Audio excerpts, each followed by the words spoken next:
Paid to be pre-med. I worked any and every job possible.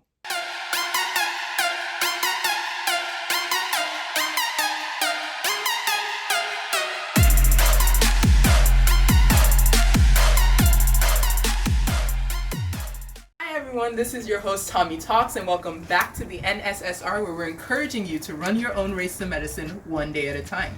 Happy New Year! This New Year I wanted to do something different, where I actually went out on the streets and got people's reactions to topics in medicine to see if there's something that we could glean as we run our own race to it. But Sister Rona had other plans. So in lieu of that, I'm actually doing a new series this year called Tommy Talks to the Twitter streets, where I go on social media and I talk to medical students, residents, physicians, and even lay people just to get a sense of what their thoughts are about different topics in medicine and how we can get advice to better ourselves. So the first topic that we're going to do today is finances in medicine, and without further ado, let's get into it.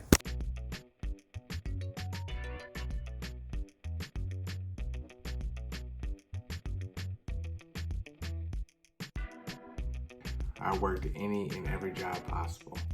I worked and also relied a lot on family. I worked throughout college and had some very generous friends who believed in me enough to assist me with paying for exams like the MCAT and other resources that I needed. My first job undergraduate was teaching. I used to be a tutor during the summer program at the Boys and Girls Club in downtown Cincinnati. Next, I started working as a medical assistant at a clinic which was down the street from my initial Boys and Girls Club. Eventually, I moved around and I started getting involved in some of the administrative tasks, specifically the billing. After that, I was accepted into graduate school post-bac program, so I began that. I did that for about a year. It was a 2-year program, and in the gap between the first and second year is when I decided to apply. If you can remember back when you were pre-med, that was the part where you're getting your application together and getting, if you were me, funds set aside for when you would travel. I was here, I did probably my most favorite job that I had, which was roadside construction.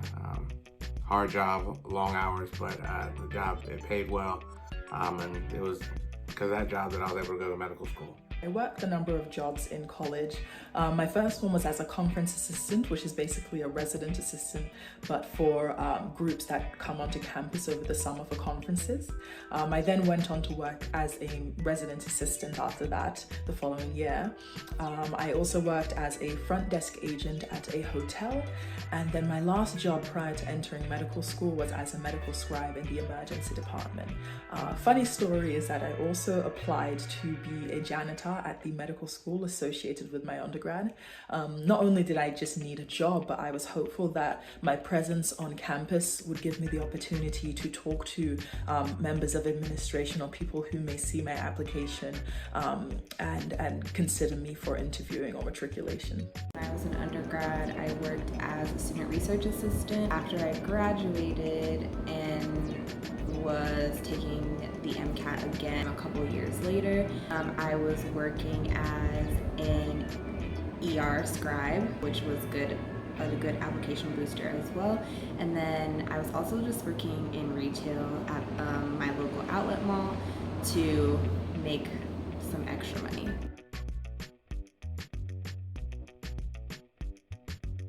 No, I personally did not feel financially prepared. Yes. I've always relied, even in undergrad, on federal loans to do so, and so the expectation, at least for me, was that the same would apply to medical school. I did apply to medical school 3 times, but in my first application cycle, before I really knew how the process works, I was not financially prepared. I don't think anyone actually talks about just how expensive applications can be, especially when you're applying to a lot of schools. You are it's gonna require a good chunk of change. I had a lot of friends that had been telling me that applying to medical school was expensive, so all along the way with each one of my jobs that I had, I made sure I was putting money aside consciously for this. But again, like I said, my last job really helped the most because that was my highest paying job, and it was from there I really got a boost, and I was able to really apply to a much broader net of programs and go to more interviews, all because of the work that I had done that summer previously.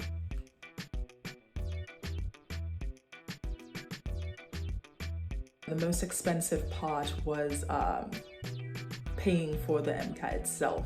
Sending out your primary application is just like the first step, and then when you get all your secondaries back, you have to send those back in a timely manner. They can be anywhere from like 30 to, I think I had one that was like 175. Yeah, the application's pretty expensive. The MCAT's expensive as well, but the prep is really where you're gonna be spending the bulk of your money. Like you have to go through the testing companies and buy the prep materials. If you take a prep course, it adds up really quickly. For the preparation process, I had a friend who donated a lot of her books to me, and so I was able to kind of independently study. Probably a tie between actually sending out the applications with the secondaries included and going to your interviews. So when you go to interviews, you are required to pay for plane tickets in some cases, your hotel, all the accommodations that you need while you're there, your meals, things like that are basically on you. A standard flight can cost you close to $200, $400. It took about 17 hours for one specific interview at the institution that I currently attend. I have zero regrets about that, but you know, that just kind of speaks to kind of the sacrifices that I had to make on the journey.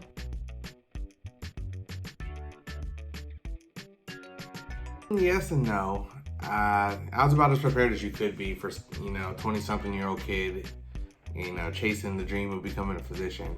I absolutely felt financially prepared for medical school. Because I'm a non-traditional student, I had been working a very decent paying job before actually coming to medical school, and so I had a good chunk of savings that was able to help me out. Medical school is notoriously just incredibly expensive. At this point, I'm kind of over my head in over $300,000 of debt. I think one thing that people have to keep in mind, like even if you are using loans to pay for school, there is a period of time before those loans are actually like dispersed to you, before you have that money in hand, and you are going to need to pay for things before that happens. And I had a job, I was making a little bit of money, but medical school is expensive. I definitely had to take out a loan so I could afford to stay in the medical school. It's one of those things we gotta pay to play. So, and I understood that coming into it. I knew it was gonna be expensive, and I think it's just something that I was willing to take on if it meant that I was going to be able to kind of fulfill my dreams of becoming a doctor. So unfortunately, that's kind of something I'm gonna have to navigate down the road, and it's not an uncommon thing. I think most students in medical school and even into residency really struggle with the amount of debt that they have and figuring out how to pay.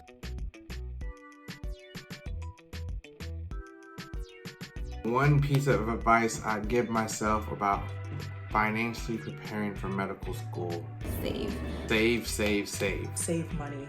I think it's really important, whether you're going through the application process, taking the MCAT, whatever the case may be, to just have your resources ready to go. Having a fruitful and savvy savings plan from as early as possible, honestly. Ideally 6 months in advance, even better if it's a year in advance, but really just save some money or have some money in your back pocket for unexpected expenses. Even with you saving, you could have saved more, and I wish I would have saved more, just because it might have set me up better.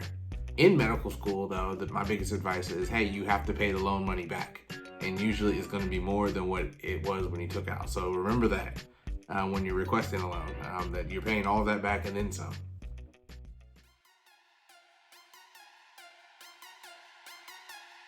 Don't forget to tune into previous interviews and previous topic videos that we've done on this channel, one of which is probably right there, and one of which is probably right there.